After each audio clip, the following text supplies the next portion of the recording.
You promised yourself that this time would be different. New job, new city, a new person sitting across the table. And for a while, it was different. The air felt clean. You felt like someone who had finally learned. And then, slowly, almost politely, the old shape came back. The same argument wearing a different face. The same tightness in your chest the moment things got close. The same quiet withdrawal. The same slow exit. And the same grey morning where you wake up and realize you are standing somehow in exactly the place you swore you would never stand again. You changed everything you could see, and nothing changed. So you reach for the explanations everyone reaches for. Bad luck, bad timing. Maybe it's just my type. Maybe the world is like this. And late at night, when you are honest, a darker thought arrives. Maybe this is simply my fate. Maybe some people are built to repeat the same story until they die. Carl Jung spent 50 years studying people who were trapped in exactly this loop, and he came to a conclusion that is far stranger and far more useful than fate. The thing that keeps repeating your life is not the universe, and it is not karma, and it is not the long line of people who keep failing you in the same way. It is something inside you, something with a will of its own, a structure, and even a kind of address. And the moment you can see it clearly, the loop you mistook for destiny turns out to be a door. So let me show you where it is. We have to begin with a word you think you already understand. Complex. In ordinary speech, a complex is just an insecurity. He has a complex about his height. She has a complex about money. But that is not what Jung meant, and the difference is everything. For Jung, a complex was not a feeling, it was a discovery, and he found it with a stopwatch. In the early years of his career, in a Swiss psychiatric hospital, Jung ran a now famous experiment. He would read a list of 100 ordinary words to a patient, one at a time, and ask them to answer each with the first word that came to mind. House, tree, water, mother. Most words came back instantly, but every so often something strange happened. The person would pause a half second too long. They would stumble, or laugh nervously, or go blank, or repeat the word back as if they had not heard it. And Jung was measuring more than time. He had wired them to an instrument that read the electrical resistance of the skin, and on certain words the needle would jump, the body quietly betraying a spike of emotion the person did not even notice. When he mapped these disturbances, they were not random. They clustered. They circled a single hidden theme, like iron filings around a magnet you cannot see. Jung called that buried, charged knot a feeling-toned complex. A cluster of images and memories, fused together by a strong emotion, sunk below the surface of awareness. And here is the first uncomfortable truth. Your repeating pattern has a physical fingerprint. There are specific situations, specific words, specific looks on another person's face that make you flinch or freeze or strike far harder than the moment deserves. That flinch is the needle jumping. That is the complex showing you exactly where it lives. Now we arrive at the sentence that turns the whole thing on its head. In 1934, Jung wrote, "Everyone knows nowadays that people have complexes. What is not so well known, though far more important, is that complexes can have us. Read that again slowly. Complexes can have us. You do not have the pattern. The pattern has you. And to understand how something inside you could possibly own you, we have to talk about what a complex actually is. Because Jung's answer is genuinely unsettling. A complex, he said, behaves like a splinter psyche, a small, broken-off piece of personality that has gained a kind of independence. It has its own memories, its own mood, its own crude intentions. In dreams, it can appear as an actual person, a figure who is not you and yet comes from you. In extreme cases, it can produce its own physical symptoms, a tightness, a nausea, a paralysis, with no medical cause. Jung described complexes as splinter psyches that have escaped from the control of consciousness and now lead a life of their own in the dark. So the recurring drama of your life is not simply you making bad choices over and over with your eyes open. It is closer to this. A second self, formed long ago around an old wound, that wakes up under certain conditions and takes the controls while the you that you call you stands by watching it happen, unable to stop. And you have felt this. Everyone has. Think of the last time you reacted in a way that frightened you a little afterward. The argument at 2 a.m. that was supposedly about the dishes, but the rage that came up had nothing to do with dishes. The cold silence you fell into that you could not climb out of, even when part of you wanted to. The way your voice changed, your logic changed, your whole face changed. Jung had a precise test for this. The surest sign that a complex has seized you is effect out of all proportion to the trigger. When the reaction is 3 sizes too large for the moment, you are no longer driving. As he put it, in those moments the complex is the actor, and the ego is only the audience. You are not choosing, you are being performed. This is why the loop feels less like a habit and more like a fate, and there is a second, deeper reason for that feeling, which almost no one ever explains. A complex is not one thing. It has 2 layers. On the outside is the personal shell, your actual history, the specific people, the real events that wounded you. But at the very center, Jung found something that did not belong to your biography at all. He called it the nuclear element, and it has an archetypal core. Underneath your personal father is the father itself, the ancient pattern of authority and judgment that every human being carries. Underneath the specific person who abandoned you is the timeless image of abandonment, the betrayer, the absent one. And these cores are transpersonal.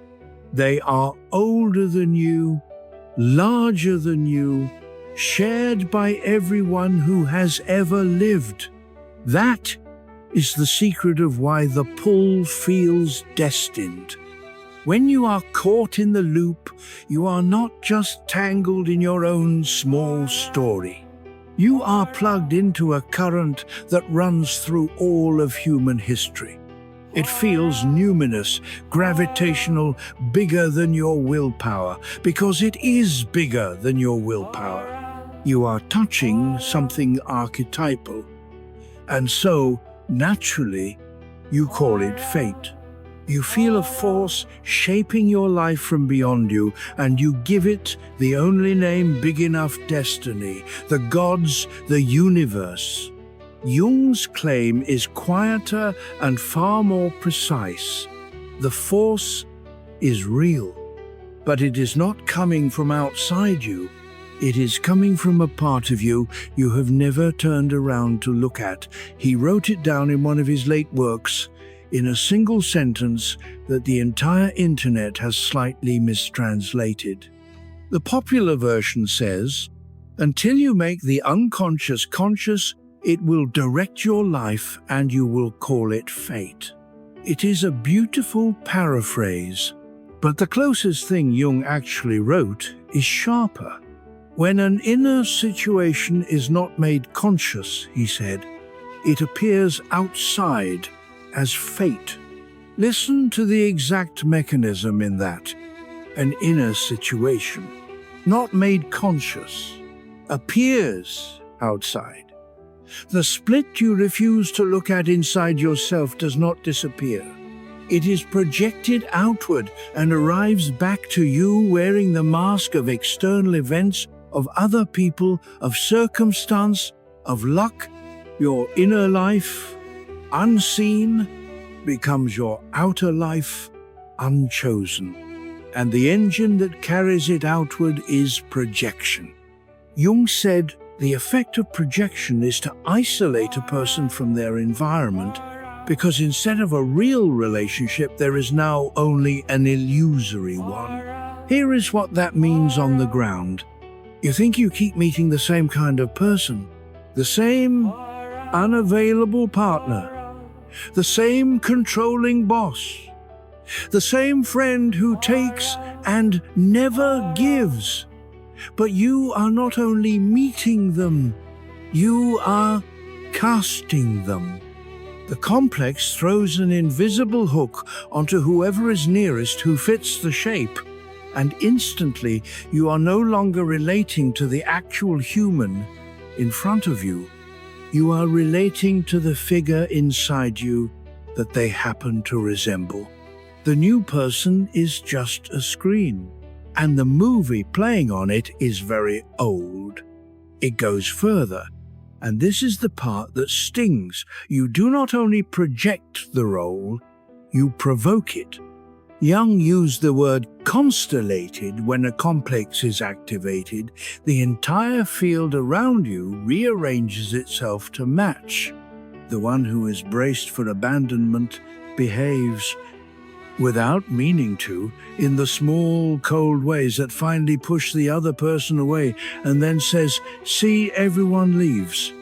The one who expects disrespect carries themselves in a way that quietly invites it. This is not blame.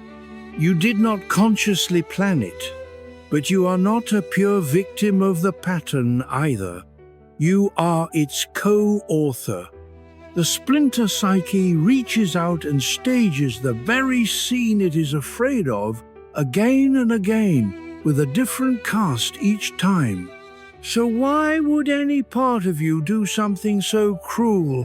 Why would the psyche keep recreating its own wound? Freud, Jung's old teacher, named this drive the repetition compulsion, the strange need to return to the scene of the original pain and live it once more.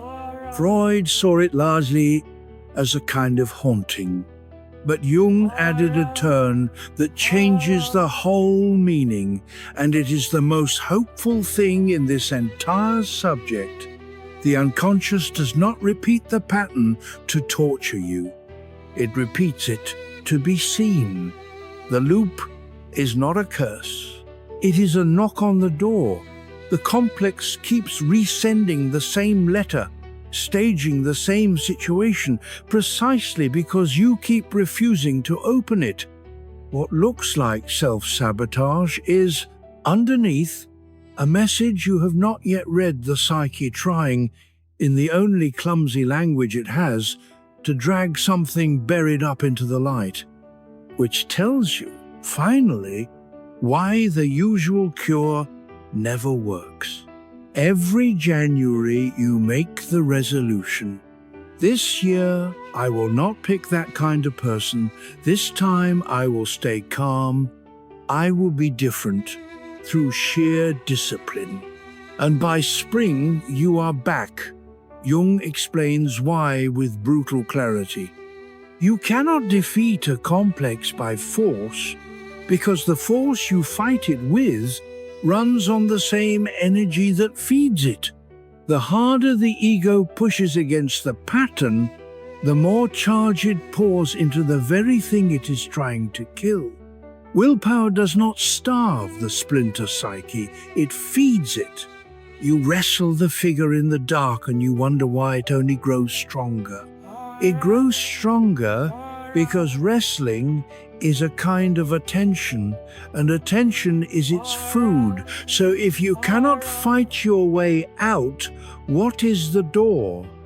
Jung's answer is the one thing the loop cannot survive, and it is almost embarrassingly simple. Consciousness, not war, relationship. You stop trying to amputate the pattern and you turn around and finally look at it, you give it a name. You watch for the flinch, the disproportionate flood, the 2 a.m. rage, and instead of being swept into it, you notice it. You say quietly, there it is, that is the complex moving. That is the old figure reaching for the wheel. Jung went further and actually spoke with these inner figures, a practice he called active imagination, treating the splinter psyche not as a demon to be exorcised, but as an exiled part of the self to be heard. Because that is what it is. It was made, long ago, out of your own pain, and then locked out. And everything you lock out does not vanish, it goes autonomous. It runs your life from the basement and calls itself fate. Even Jung was not exempt. His own father was a pastor whose faith had quietly died. A man going through the motions of belief with nothing left underneath. And the boy grew up with a charged, aching knot around God, the church, the silence where conviction should have been. That complex drove him for decades. The difference between Jung and the people he treated was not that he had no splinter psyche, it was that eventually he turned around and looked it in the eye and listened to what it had been trying to say. The healer carried the same wound he healed. He simply stopped running from it. And here is what happens when you do that. The complex does not die. Let go of that fantasy wholeness, Jung said, was never the same as perfection. What dies is its autonomy. Once you can see the pattern forming in real time, once you can feel the hook, leave your hand and say, not this time, the spell breaks. The figure loses the power to act for you, because you are finally in the room. The situation will still arrive. The same kind of person will still appear in the doorway. The same old pressure will still rise in your chest. But now, there is a gap between the trigger and the reaction, and in that gap, for the first time in your life, you can choose. The loop becomes a spiral. You come back around to the same place, yes, but a little higher, seeing it from above, no longer trapped inside it. That is the whole secret. The thing you called fate was only the part of you that you would not look at. It was never written in the stars. It was written in the dark by a younger version of you who was trying to survive and who has been waiting this entire time for you to come back and read it. Make the unconscious conscious, and it stops being your fate. It becomes your choice. So the next time you feel that familiar shape returning, that quiet certainty that you have been here before, do not despair and do not call it destiny. Get curious, because that is not a wall closing in. That is the door knocking. And after everything, you are finally the one who gets to decide whether to open it.